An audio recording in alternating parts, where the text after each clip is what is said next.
are seeing the center of Tropical Storm Ian start to move offshore. And what's interesting is I'm still watching the models, and the trend is still staying a good 100 miles east of us here in Jacksonville. So I know we're getting calls. We've got the phone bank center going. So if you have any questions, there we go. I've got the little sign to remind me. We got that phone bank, 904-632-1200, 632-1200. And one of the questions is Amelia Island. What is the surge going to be for Amelia Island? Well, we're very optimistic, not nearly as bad as Irma or Matthew. Okay, so you'd be like Jacksonville Beach. We're still thinking that surge closer to the 3.5-foot level, 4 feet maybe. Okay, so that means it would not impact actual businesses or people and homes. That's the big thing to get across. The one area that we are more concerned about businesses and people would be St. Augustine. That would be the place to watch as we head into the biggest impacts from the surge, which will happen around noon today and then late again tonight. And then once we get into first thing Friday, I do think we'll see some improving conditions. So we got the clicker going here, and you see the pictures on the screen. We've got a lot of shaking going on, the downtown Jacksonville camera there. Live at Cocoa Beach, you can see the angry seas coming in. Now, as we look at the very latest, here's the track, Ian with 65-mile-per-hour winds. Let's look at the radar. This is very interesting. What has allowed Ian to weaken to a tropical storm? Well, it's been over land, and there's a ton of dry fall-like air that's been filtering into the system. So you go to Lake City, they haven't had any rain, okay? And almost the sun looks like it's about to pop a Waycross. So these areas likely staying dry.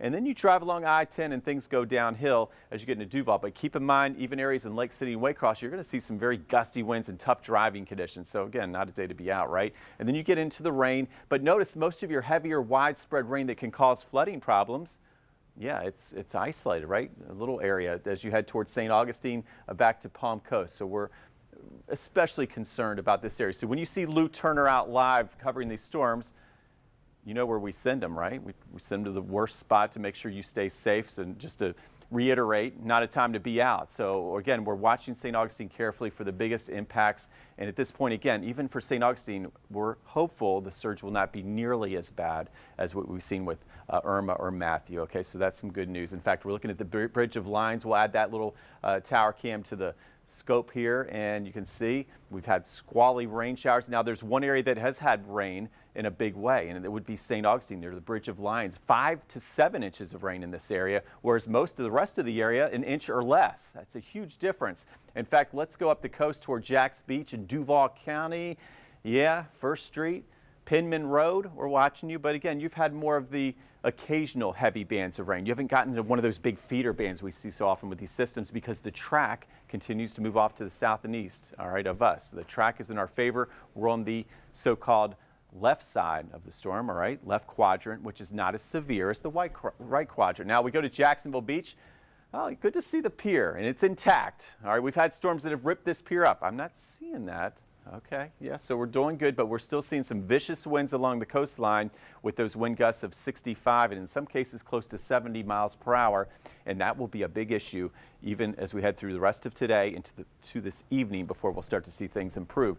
There's the rainfall totals I was talking about. So you got the 5 to 7 inch plumes from St. Augustine to Palm Coast. That's where most of your flooding rain is, along with the surge that's on the way. But then you go to the rest of the area, and again, we're more in the 1 inch or less range. So speaking of changes, and we said big differences in weather from west to east, look at Lake City.